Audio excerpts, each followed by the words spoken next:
5페이지서부터 네, 이제 진도를 진행을 한번 또 해보도록 하겠습니다.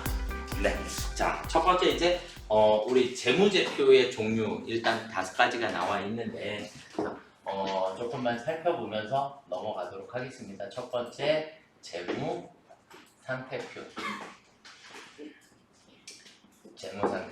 재무상태표가 뭐죠? 재무상태표 일정 시점에 재무 상태를 나타내는 표, 그쵸? 그래서 중요한 단어는 얘만 일정 시점이다라고 하는 거고, 재무 상태를 나타내는 자산, 부채, 자본을 나타내는 표이다. 우리 위에 보시면 5페이지 꼭대기에서부터 이제 살펴보시면 일정 시점의 재무 상태를 나타내는 재무제표고, 자산은 부채 플러스 자본이다라고 하는 기본 공식을 가지고 가게 되고, 유동성 배열법이죠. 유동성 배열이 뭐죠? 유동성 배열? 현금화가 빠른 것부터 적는다. 뭐부터 기록한다? 현금화가 빠른 것부터 우리는 기록한다. 그러니까 유동성이 크다라는 의미 자체가 현금화가 빠른 것이다. 이렇게 의미를 이해를 하고 계시면 좋을 것 같고요.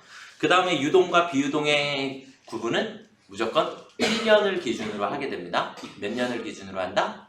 1년을 기준으로 하는데 그 1년은 언제까지?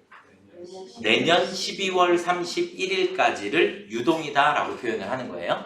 우리는 결산일 기준으로 1년이기 때문에 오늘 어떠한 거래가 생기더라도 오늘서부터 1년이 아니라 결산일 기준으로 해서, 그러니까 12월 31일을 기준으로 해서 1년이기 때문에 무조건 내년 12월 31일까지를 우리는 유동이다 이렇게 표현을 하시는 거고, 이해가 되시죠? 네, 그렇게 해서 유동과 비유동은 1년을 기준으로 하고, 재무상태표 항목과 구분의 항목 구분하셔야지 되고, 그 다음에 통합 표시해 주셔야지 된다. 그러니까 보고서를 쓸 때는 현금, 당좌예금, 보통예금, 현금성 자산 이렇게 4가지를 묶어서 현금 및 현금성 자산이라 하죠. 그렇죠? 현금 및 현금성 자산이라고 하니까 이 4가지를 묶어서 통합해서 표시해 줘야지 된다. 그러니까 투자자 입장에서 현금이 얼마인지 보통예금이 얼마인지 궁금하지 않더라.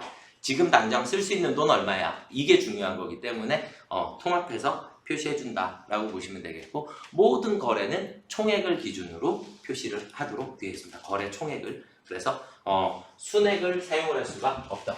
그럼 재무상태표의 첫 번째는 우리가 자산. 자산은 우리가 크게 2가지로 뭐랑 뭘로 나눠져요? 유동자산과 비유동자산으로 나누어지게 됩니다. 맞죠? 그러면 1년 안에 현금화 할 수 있는 것과 아닌 것 이렇게 구분을 한 거고, 유동자산은 다시 몇 가지요? 2가지. 뭐랑 뭐예요? 당좌자산하고 재고자산으로 나누어지게 돼요. 당좌자산은 언제든지 현금화가 가능하다 이렇게 보시면 되겠고, 재고자산은 어떠한 과정을 거쳐야? 판매라고 하는 과정을 거쳐야지만 우리가 현금화할 수 있더라. 그래서 판매를 목적으로 보유하고 있는 자산을 재고자산입니다 라고 하는 거고, 비유동자산은 몇 가지로 나눠지죠? 4가지. 투자자산, 유형자산, 무형자산, 그리고 기타 비유동자산 이렇게 나누어지나요? 그쵸? 이렇게 나눠지고, 투자자산은 뭐가 목적이에요? 투기를 목적으로 하고 있다. 그러니까 돈을 벌고자 할 때, 그러니까 우리가 회계에서 제일 중요한 단어 하나가 업이라고 했어요.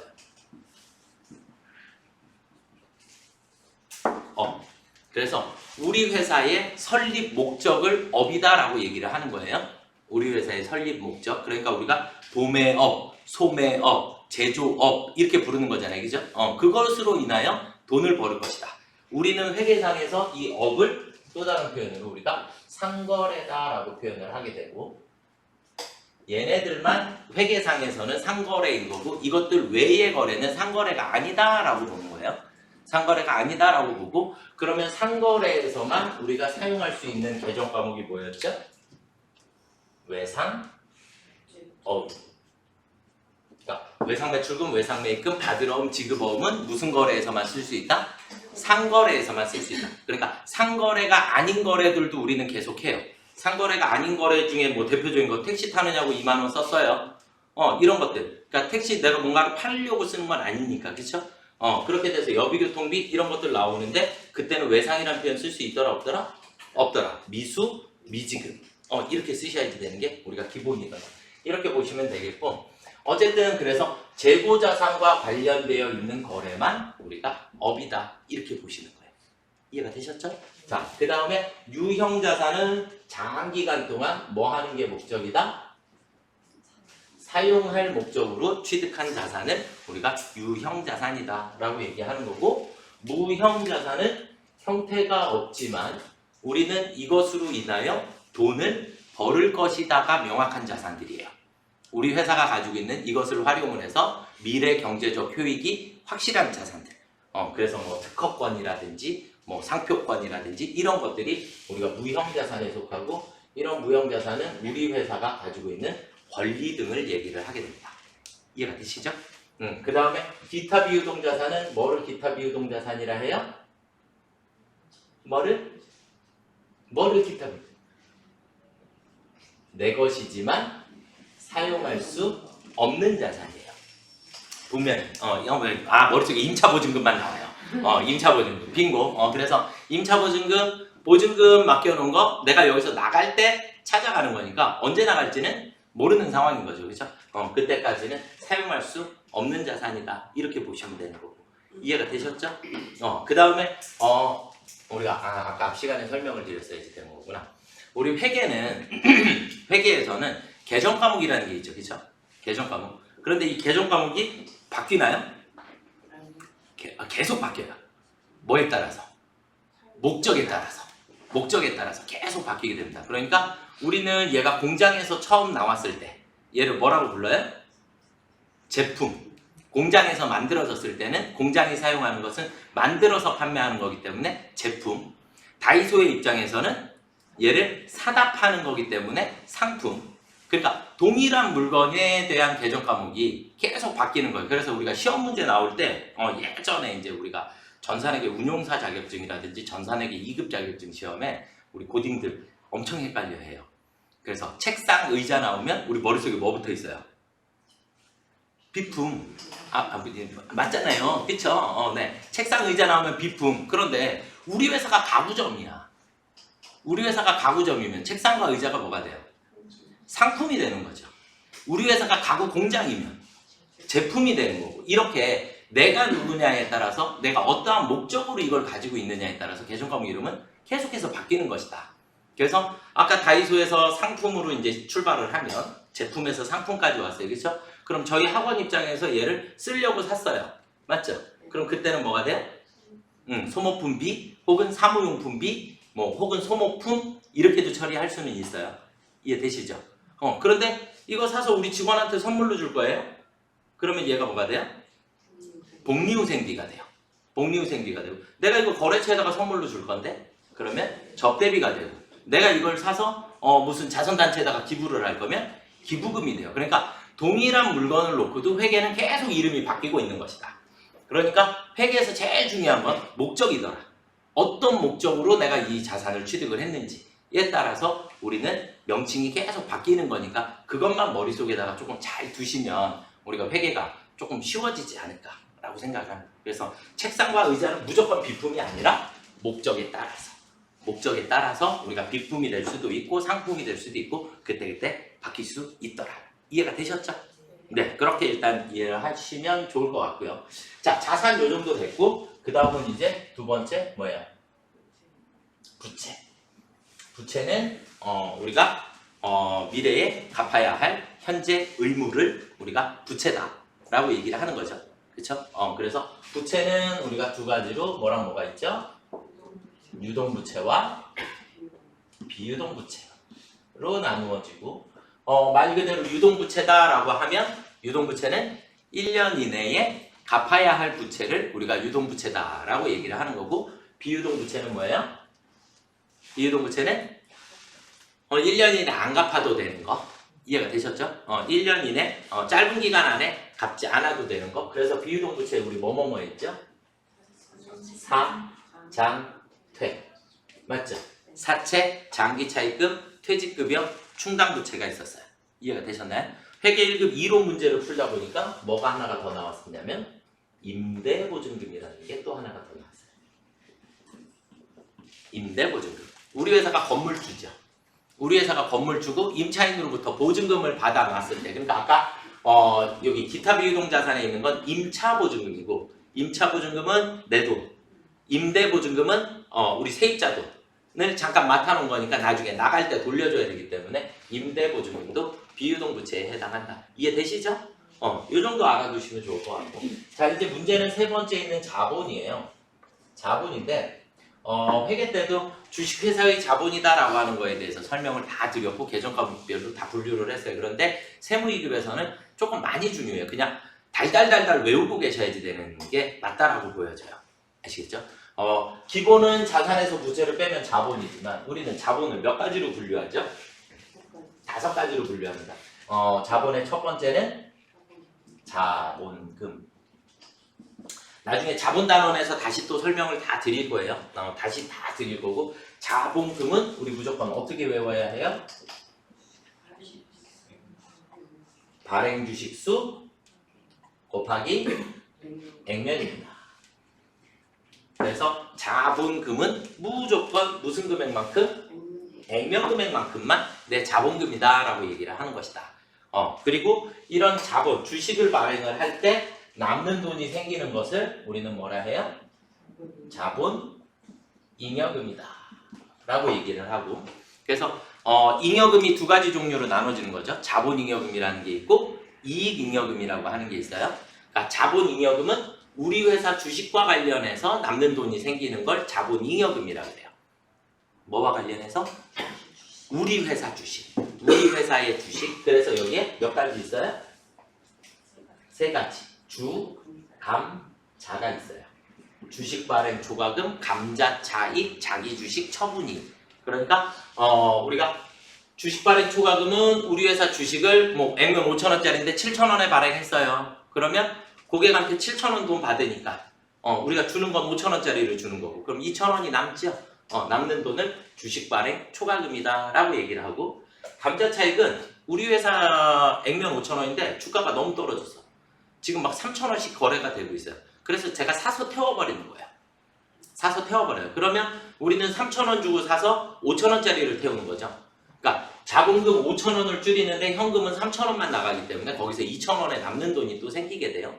그러면 그걸 감자 차익이다 라고 얘기를 하는 거예요.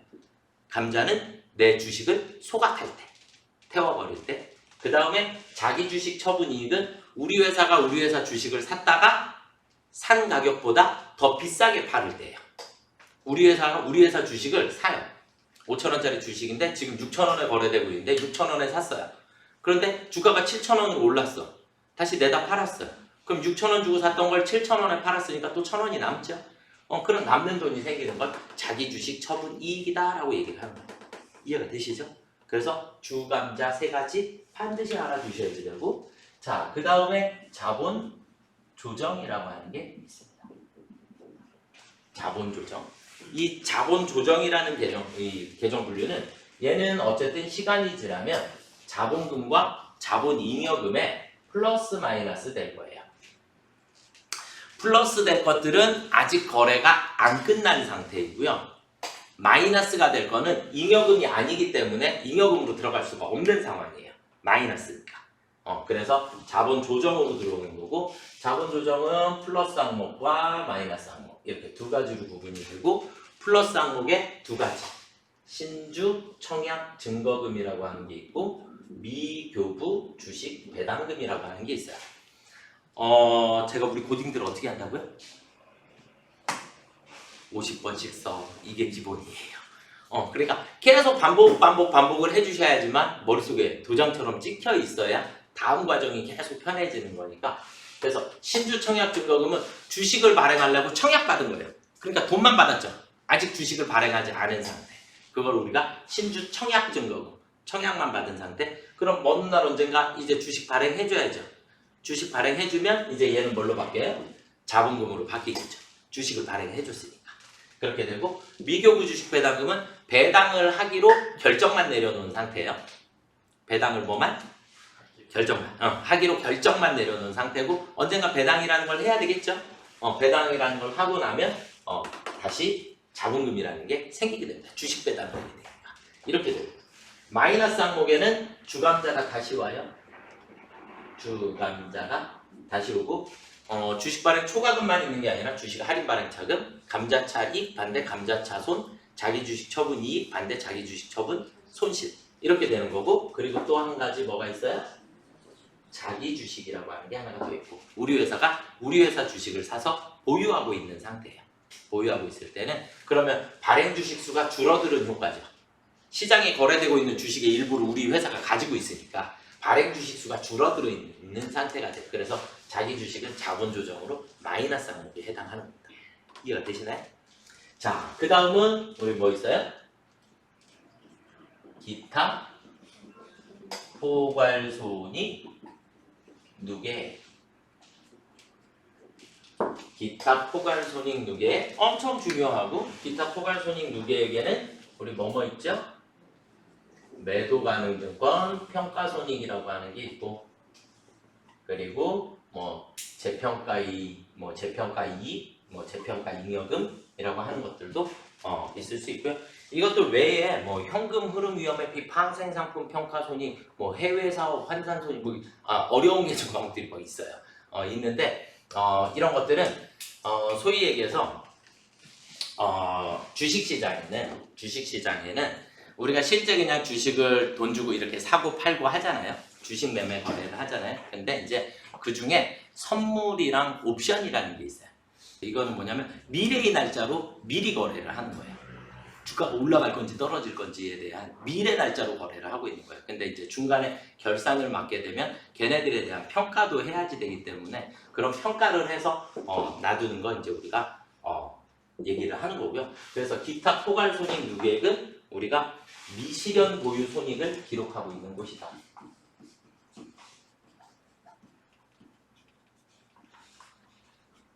미실현 보유 가지고 있기 때문에 플러스 마이너스는 생겼지만 아직 결과물이 나왔다 안 나왔다? 결과물이 아직 안 나왔을 때 그것을 기록하는 곳이 손익계산서에다가는 못 넣겠다. 이익이나 손실을 손익계산서에다가는 못 넣겠다. 단기 손익으로 인정하지 못하겠다. 라고 하는 부분들이 이제 기타 포괄손익 누계액 안에 들어와 있는 겁니다. 그렇게 보시면 되겠고, 자, 그 다음 이제 마지막 이익 잉여금이라고 하는 게 있죠. 이익 잉여금 안에는 우리가 이익 준비금이라고 하는 법정 적립금이라고 하는 게 있고요. 그 다음에 임의 적립금, 삐리리 적립금이라고 하는 임의 적립금이라고 하는 게 있고 그리고 미처분 이익 잉여금이 있어요. 아직 처분하지 않은 잉여금이에요. 그러니까 미처분 이익 잉여금은 단기 순손익을 얘기해요. 올해 생긴 순이익. 올해 순이익이 생기면 걔를 미처분 이익 잉여금이라 하고 그리고 주주총회를 하면서 이 돈을 어떻게 쓸 것인지를 결정을 하는 거예요. 쓰고 남으면 다음 연도로 이월시켜야 하기 때문에 2월 이익 잉여금을 포함하고 있는 거고요. 그래서 2월 이익 잉여금하고 단기 순이익을 포함하고 있는 것을 우리가 미처분 이익 잉여금이다 라고 얘기를 해요. 그래서 한 가지 머릿속에다 먼저 두셔야 될 건 이익 준비금은 무조건 우리가 현금 배당의 10분의 1입니다. 현금 배당에 현금으로 배당을 하게 되면 자 우리가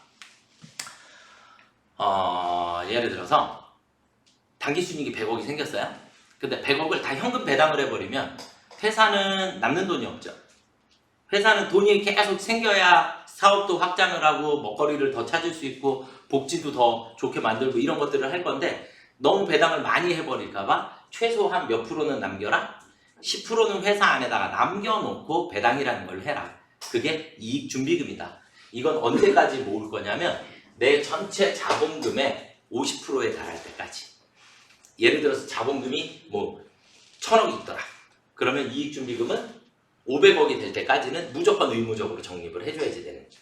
무슨 말인지 이해가 되셨나요? 그런 걸 우리가 이익준비금이다 라고 얘기를 하는 거예요. 무슨 말인지 이해는 조금 되셨습니까? 자세한 내용들은 어쨌든 자산 순서대로 진도 진행을 할 거고 자본도 자본 단원만 또 전체적으로 정리를 또 한번 해드릴 거예요. 회계를 저한테 배우신 분들은 이 화면만 지금 몇 번째 보고 계시죠? 그쵸? 머릿속에서 줄줄줄줄 나와야지 되는 게 맞지만 네, 아무것도 모른다라고 생각하고 또 설명드리는 거예요, 계속. 그래서 머릿속으로 자꾸 상기를 시켜주셔야지 된다라고 보시면 될 것 같고요. 자, 여기까지가 일단 재무상태표를 제가 조금 설명을 드렸고요. 자, 그 다음 이제 두 번째 재무제표인 손익계산서로 한번 넘어가 보도록 하겠습니다.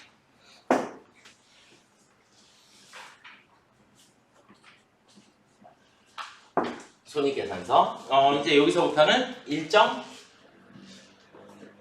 기간 동안에 경영 성과를 나타내주는 표를 우리가 손익계산서다라고 얘기를 하는 거죠, 그죠?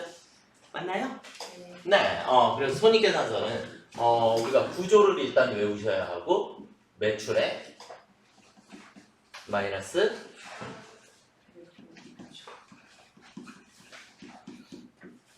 매출원가 빼고 나면 매출 총이익이 나오게 되고 마이너스 판매비와 관리비를 빼주시고 나면 우리는 뭐가 나와요? 영업이익이라고 하는 게 나오죠. 영업이익 거기에 플러스 영업외 수익 마이너스 영업외 비용을 빼주시고 나면 이제 우리 뭐 나와요? 법인세, 차감전, 순이익이라고 하는 게 나오게 돼요. 마이너스 법인세를 마지막으로 법인세를 빼주시고 나면 이제 우리는 당기순 이익이라고 하는 게 나오죠. 맞죠? 네. 이렇게가 일단 기본이고 우리는 회계 시험하고 상관없이 손익계산서에서 제일 중요한 게 뭐라고요? 제일 중요한 거 영업이익이에요. 영업이익 뉴스에 계속 나오는 거 삼성전자 당기순이익이 얼마입니다 라는 뉴스는 안 나와요. 삼성전자 영업이익이 얼마입니다. 전년 대비 얼마가 증가하였습니다. 전년 대비 얼마가 감소하였습니다. 이렇게 표현이 되는 거기 때문에 기업을 나타내는 기준값이에요. 왜 얘가 기준값이냐? 여기까지를 우리는 뭐라고 얘기한다고요? 얘를 업이라고 하는 거예요. 우리 회사의 주된 업에서 돈을 얼마만큼 벌었냐. 삼성전자는 자금이 많죠? 자금이 많으니까 돈으로 돈을 벌을 수 있나요? 맞죠? 돈이 많으니까 여유 자금이 많으니까 돈으로 은행에다가만 넣어놔도 예를 들어서 100조 은행에다 넣어놨어. 이자율이 5%래요. 그럼 가만히 있어도 5조가 그냥 생기는 거죠. 100조 넣어놨으니까. 무슨 말인지 이해가 되시죠? 그러다 보니까 이런 영업의 수익이나 영업의 비용이 많이 생길 수 있어요. 자금, 돈으로 돈을 벌기 때문에. 얘네들은 우리 회사의 주된 업과 관련이 없는 거니까 기업의 가치를 따질 때는 영업이익이다라고 하는 것으로 모든 기업의 가치 평가를 하고 있더라. 이렇게 보시면 되겠고, 자, 그럼 이제 우리는 여기에서 매출원가라고 하는 거 외우셔야죠. 매출원가 어떻게 계산했죠? 기초상품재고액에 플러스 매입액 마이너스 기말상품재고액을 빼주시게 되면 우리는 여기서 뭐를 구할 수 있더라? 매출 원가를 계산하실 수 있더라. 양쪽의 합계 금액은 무조건 어떻게 돼야 한다? 같아야 한다. 우리는 이 합계 금액을 또 뭐라고 불렀어요? 판매 가능액이라고 불렀어요. 그렇죠? 그러니까 우리 시험 문제 풀다가 판매 가능액이 주어져 있으면 판매 가능액에서 그냥 기말 빼주시면 매출원가 나오는 거고, 판매 가능액에서 기초 빼주시면 매입액 나오는 거고. 무슨 말인지 아시겠죠? 양쪽의 합은 무조건 같아야 하기 때문에 이렇게 보시면 되겠고, 결국 이것 때문에 우리가 나오는 게 뭐가 나오냐? 기말이 과대평가되었을 때, 기말이 과대평가가 됐다. 양쪽의 합은 무조건 같다 그랬죠? 그러면 이 금액은 정해져 있는 거니까 기말이 커지게 되면 그만큼 매출원가는 줄어들게 되겠죠. 그렇죠? 매출원가는 줄어들게 돼요. 그럼 매출원가가 줄었다는 얘기는 매출 총이익은 다시 올라가게 되겠죠. 이해가 되셨나요? 그래서 기말 재고자산에 대한 평가가 시험 문제 제일 많이 나오는 이유 중에 하나예요. 얘네들은 계속 세트로 움직이니까. 세트로 움직여요. 반대로 기말이 과소평가가 되면 매출원가는 과대평가가 되게 돼요. 매출원가가 과대평가됐다는 얘기는 매출 총이익은 다시 줄어들게 되겠죠. 무슨 말인지 이해가 되셨죠? 얘네들은 계속 세트로 움직이는 거니까 재고자산 단원에서 다시 한번 또 설명드릴게요.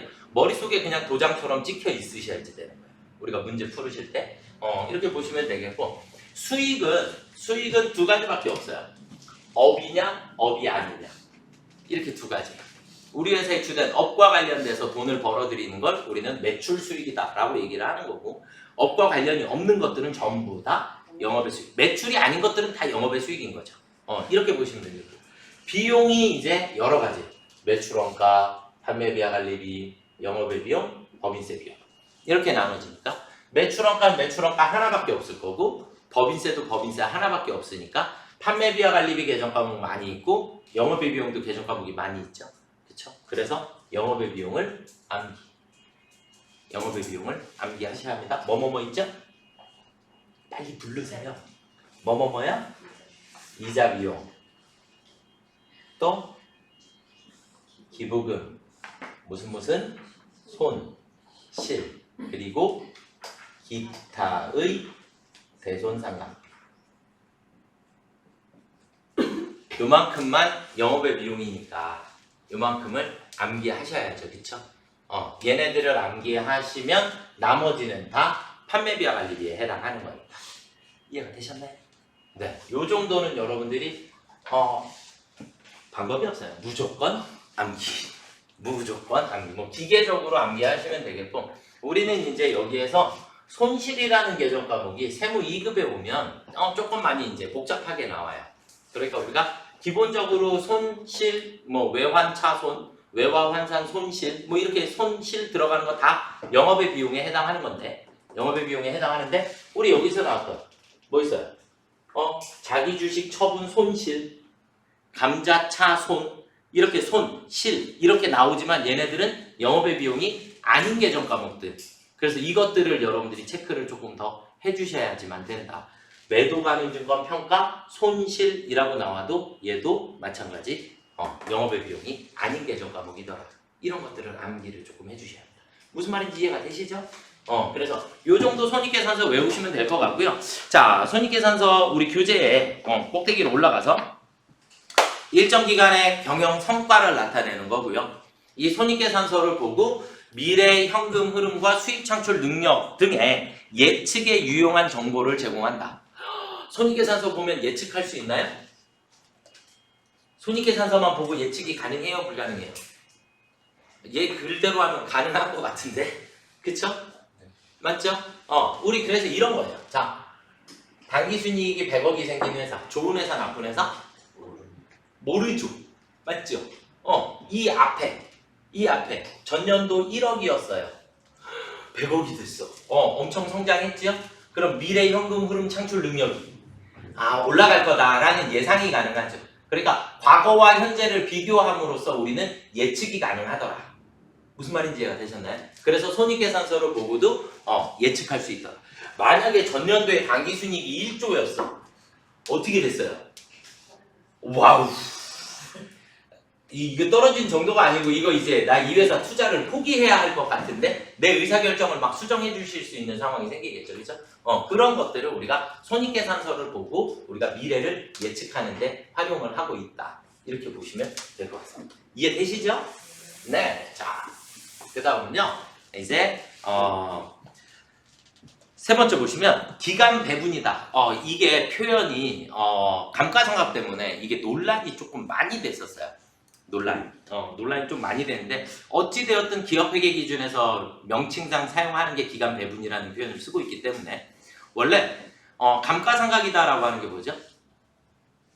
감가상각? 사용한 만큼 자산의 가치가 떨어지니까 그만큼 비용으로 인식을 해라. 이렇게 된 게 감가상각이에요. 그런데 이걸 기업회계 기준에서 뭐라고 얘기하고 있냐면 해당 자산의 취득 원가를 내용 연수 동안 내가 쓸 수 있는 사용 기간 동안 뭐 한 거다? 배분한 거다. 나누어 준 거다. 무슨 말인지 되셨나요? 그래서 손익계산서 기간 배분이라는 표현을 쓰고 있는 거예요. 감가상각을 대표적으로 취득 원가를 내용 연수 동안 기간 배분하는 것이다. 이해가 되시죠? 네, 그렇게 이해를 하고 계시면 좋을 것 같고요. 그래서 모든 수익과 비용은 그것이 발생한 기간에 정당하게 배분되도록 처리하여야 한다.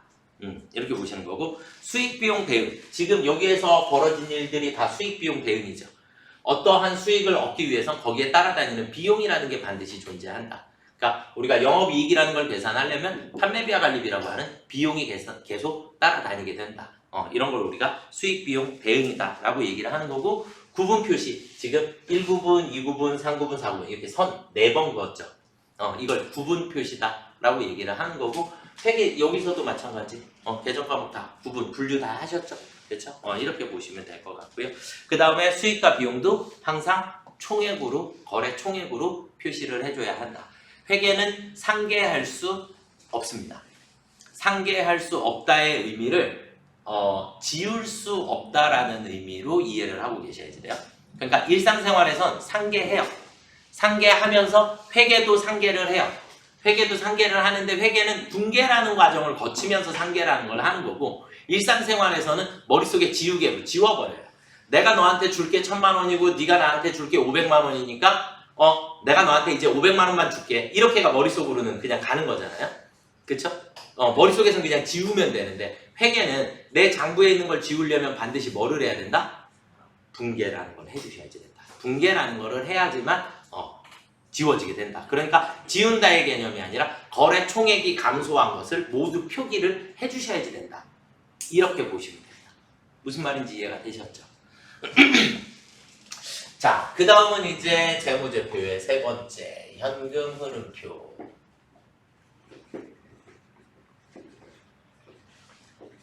현금 흐름표라고 하는 게 있는데, 우리 회계는 모두 다 발생주의를 기본 원칙으로 하고 있지만, 현금 흐름표 하나만 무슨 주의로 작성한다?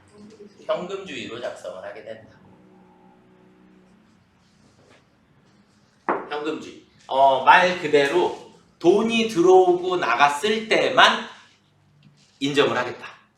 실제 돈이 들어오고 나갔을 때만. 그러니까 우리는 회계에서는 가끔 미실현 보유손익도 인정을 하게 되고, 맞죠? 실제 돈이 들어오고 나가지 않아도, 물건 외상으로 팔아도 매출했다라고 표기를 하게 되고, 그런데 현금주의다라는 얘기는 뭐예요? 돈이 들어오고 나가야지만 거래로 인식을 하겠다. 이렇게 보시는 거예요. 그러니까 기업회계 기준하고는 조금 안 맞는 재무제표 중에 하나가 되겠고, 여기에는 이제 세 가지의 현금 흐름을 나눠줘요. 첫 번째는 우리가 영업활동으로 인한 현금 흐름. 그 다음에 두 번째는 투자활동으로 인한 현금 흐름. 그 다음에 세 번째는 재무활동으로 인한 현금 흐름. 현금 흐름표는 현금이 들어오고 나간 거예요. 현금이 들어오고 나간 건데 세 가지로 나눴어요. 첫 번째는 영업활동. 그럼 뭐예요? 우리 회사의 영업활동이 뭐예요? 우리 회사의 영업활동. 메인, 매출. 그 다음에 우리 회사의 기본 운영과 관련된 거, 뭐 판관비들, 이런 것들이 우리 회사의 업무상 필요한 것들이죠. 맞나요? 이런 것들과 관련해서 현금이 얼마가 들어오고 얼마가 나갔냐. 그러니까 영업활동으로 인한 현금 흐름이 커야 이 회사는 활발히 움직이고 있는 회사가 되는 거죠. 이해가 되셨나요? 그렇게 보시는 거고, 투자활동으로 인한 현금 흐름이라는 얘기는 우리 회사의 말 그대로 투기예요. 투기? 다시 바꾸면 유가증권과 관련해서, 뭐 대여금과 관련해서, 무슨 이자와 관련해서, 이런 것들과 관련해서 현금이 얼마나 들어오고 나갔냐. 이해가 되셨나요? 이런 것들을 이제 우리가 투자활동이다라고 얘기를 하는 거고, 재무활동이다라고 하는 것은 우리 회사의 자금과 관련된 거예요.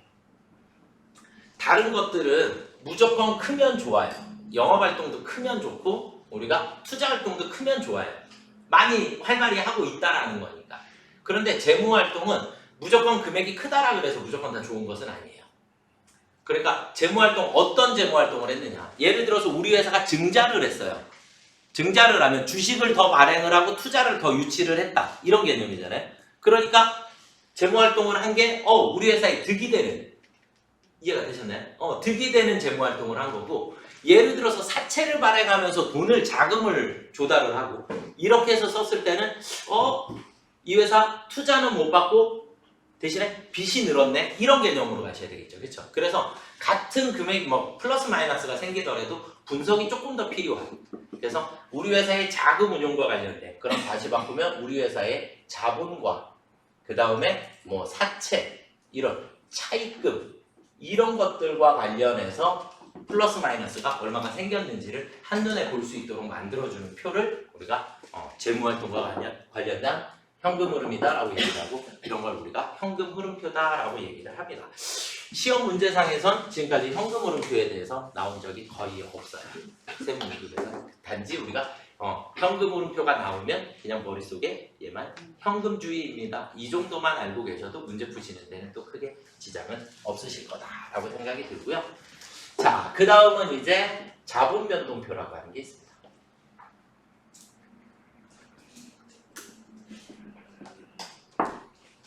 자본 변동표는 말 그대로 여기에서 생겼던 이제 우리가 5가지로 분류했던 이 자본들, 이 자본들의 변화 과정을 한눈에 볼 수 있도록 만들어 놓은 것을 우리가 자본 변동표라고 그래요. 그럼 이 자본 변동표에서 우리가 알 수 있는 건 일단 첫 번째 증자, 두 번째가 감자, 세 번째가 잉여금 처분 등등등. 이렇게 1년간 우리 회사의 자본에 어떠한 변화가 생겼는지를 한눈에 볼 수 있도록 만들어주는 표를 자본 변동표다라고 얘기를 하는 거고, 굳이 얘도 시험 문제 나올 일이 없지요. 그냥 여기에 있는 자본이 플러스 마이너스가 얼마나 변화를 했냐를 한눈에 볼 수 있도록 따로 분류를 시켜놓은 거니까 이렇게 보시면 되겠고, 자, 그 다음 이제 마지막은 주석이에요. 주석. 우리 주석을 뭐라고 배웠죠? 주석을 뭐라고 배웠죠? 보충 설명. 보충 설명. 다트 전자공시 시스템이라고 하는 게 있어요. 다트 전자공시 시스템. 그래서 삼성전자 하면 삼성전자 이렇게 네이버에 검색하시면 주식 시세가 나오죠. 주식 시세가 나오는데 그 시세 나오는 거를 클릭을 해서 들어가 보면 다트라고 하는 게 있어요. 다트. 전자공시 시스템이에요. 그러니까 우리나라에 상장되어 있는 모든 기업들은 이 다트 전자공시 시스템에다가 모든 재무제표를 등록을 하도록 돼 있어요. 그래서 여기를 들어가서 삼성전자 뭐 예를 들어서 뭐 분기보고서 뭐 혹은 뭐 1년 보고서, 반기 보고서 뭐 이런 것들이 나와요. 그럼 거기에 들어가서 보시면 주석이라고 하는 게 있어요.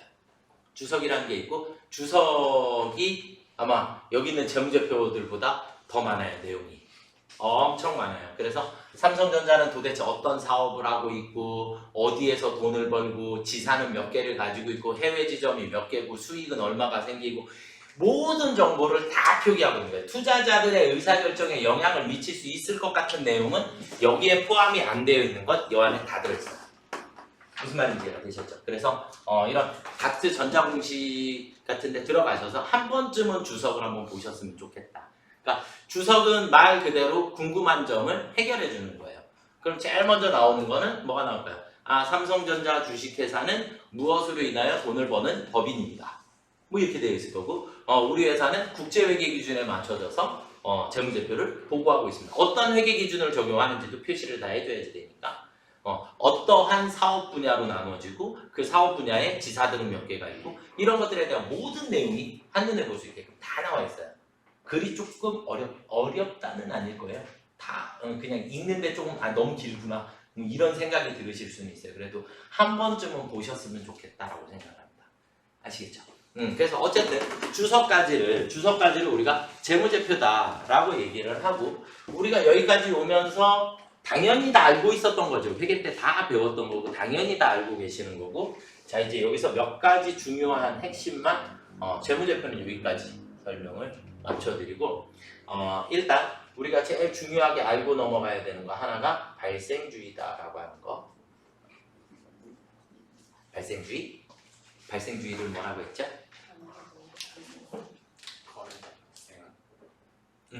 그래서 당기, 분만 수익 또는 비용이어야 한다. 당기, 분은 수익 또는 비용이어야 한다. 이렇게 두 가지를 충족시키는 것을 우리가 발생주의다라고 얘기를 하는 거예요. 그러니까 단기분만 수익비용이어야 한다. 단기분만 수익비용이어야 한다는 얘기는 돈 거래를 했어요, 안 했어요? 돈 거래를 이미 했어요. 돈 거래를 너무 많이 해버린 거예요. 돈 거래를 너무 많이 해버려서 그 중에 뭐만? 단기분만 수익비용이어야 한다. 그러니까 얘는 돈 거래를 했다라는 전제고 단기분은 수익비용이어야 한다. 이 얘기는 앞서서 돈 거래를 하지 않았더라. 돈 거래를 하지 않았더라. 그러니까 돈 거래를 안 했어도 올해에 생긴 것 같다 라고 하면 올해의 장부에 기록해야 한다. 이렇게 개념이 돼요. 이걸 우리가 손익의 이연과 예상이라고 부르고 손익의 이연과 예상이라고 부르고 단기분만 수익비용이어야 하기 때문에 우린 여기서 선급선수라는 게 나와요. 선급선수. 미리 지급한 돈 빼야 하고 미리 받은 돈 빼야 한다. 단기분만 수익비용이어야 하니까. 이해가 되셨나요? 그 다음에 단기분은 수익비용이어야 하니까 얘는 돈 거래를 안 했기 때문에 뭐가 생기게 돼요? 미지급이라고 하는 게 생기게 되더라. 그래서 미수수익, 미지급 비용도 단기에 손익에 포함시켜야 한다. 이런 개념이 발생주의예요. 무슨 말인지 이해가 되시죠? 그래서 발생주의다라고 하는 개념 여러분들이 조금 잘 이해를 하고 계셨으면 좋겠고 그 다음에 이제 나중에 뒤에 가서 사채단원에서 또 자세히 제가 설명을 드리겠지만 우리는 세무 2급쯤 됐으니까 현재 가치라고 하는 표현을 조금 이해를 하고 계셔야 됩니다. 현재 가치. 현재 가치가 뭐야? 현재 그건 공정 가치. 시가는 공정 가치. 시가는 공정 가치고 현재 가치는 네. 자, 어떻게 하는데? 만기 때 얼마의 금액이 지금으로 따졌을 때 얼마냐라고 하는 금액이에요. 자, 우리가 현재 가치다라고 얘기를 하는 건 자, 지금 현재 100만 원과 얘가 3년 후에 100만 원 같아요? 틀려요? 돈의 가치는 서로 달라질 수 있죠. 요즘처럼 물가가 막 너무 많이 오른다. 그러면 그냥 간단해요. 100만 원 가지고 초코파이 10개 사 먹을 수 있는 걸 3년 후에는 100만 원으로 초코파이 9개밖에 못 사 먹더라. 이해가 되셨나요? 그러면 3년 후에 100만 원은 지금으로 따졌을 때 얼마의 가치가 있나? 90만 원의 가치가 있는 거죠. 이해가 되셨나요? 이걸 현재 가치라고 하는 거예요. 현재 가치. 그러니까 아주 쉽게 설명을 드리면 만기 액면 금액의 지금의 가치를 우리는 현재 가치다라고 얘기를 하는 겁니다. 그래서 세무 2급 정도 하면 얘를 중요하게 제가 조금 설명드리는데 세무 2급 시험에 그런다고 많이 나오는 그런 부분은 아니에요. 그런 부분까지는 아닌데 그래도 개념 정도는 여러분들이 정확하게 인지를 조금 하고 계셨으면 좋겠다. 그래서 투자자들에게 설명을 할 때는 투자자들에게 우리가 보고서를 쓰면서 설명을 할 때는 다 현재 가치를 반영을 해서 설명을 해줘야지 돼요. 그러니까 10년짜리 사채를 발행한 게 있는데 10년 후에 사채 금액은 얼마인데 얘가 지금으로 따졌을 땐 얼마 정도의 가치가 있습니다. 내가 가지고 있는 자산의 가치가 얼만큼이 있습니다. 를 표현을 해줘야 하기 때문에 현재 가치라는 개념이 되게 중요하게 사용이 돼요. 그럼 현재 가치는 만기가 있는 거에만 사용할 수 있는 그런 것들이 되겠죠. 거의 대부분은. 그러니까 언제까지가 정해져 있는 것들 뭐 그런 것들이 지금 당장으로 따졌을 때 얼마의 가치가 있느냐. 그래서 우리가 채권, 유가증권 같은 경우 가지고 있을 때 얘 대표적인 게 만기보유증권이에요. 우리가 투자자산의 만기보유증권이라고 하는 게 있는데 만기보유증권을 제가 예를 들어서 1억짜리를 가지고 있어요. 5년 후 만기예요. 그럼 이 자산, 만기보유증권이라고 하는 것을 굳이 평가를 할 필요가 없어요. 왜냐면 1억짜리 그냥 5년 있다가도 얼마 받을 거니까. 1억 받을 거잖아요, 그냥. 그쵸? 그런데 얘를 평가라는 거를 해서 알려줘야지 돼요. 무슨 평가를 하냐? 5년 후에 1억이 지금으로 따졌을 때는 얼마 정도의 가치가 됩니다. 를 알려주는 거죠.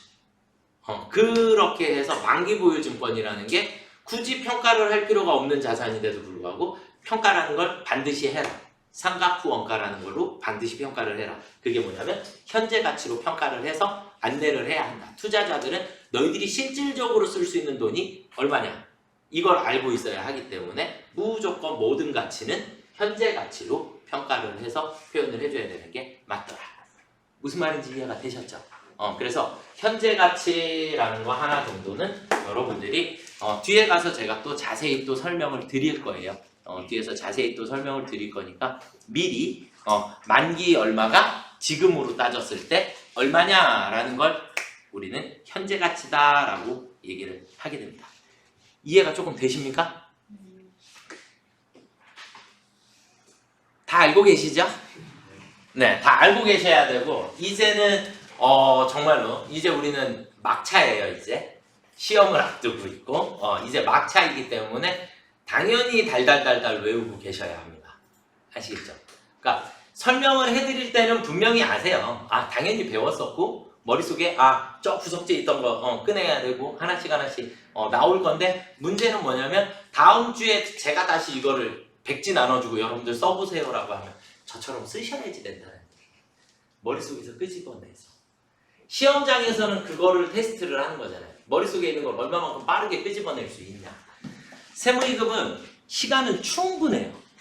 1시간 30분 동안 시험을 보는 거기 때문에 여러분들 학원에서도 제가 1시간만 드려도 충분히 다 하세요. 그러니까 30분 정도 조금 늦으시는 분들은 한 15분에서 20분 정도의 여유가 생기실 거예요.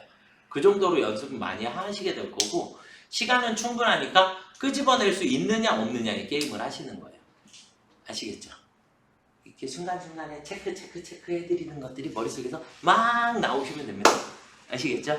네, 잠시 쉬셨다가 담가자산 오늘 조금 해드리고 마무리해드리도록 하겠습니다. 네, 잠시 후에 다시 뵙겠습니다.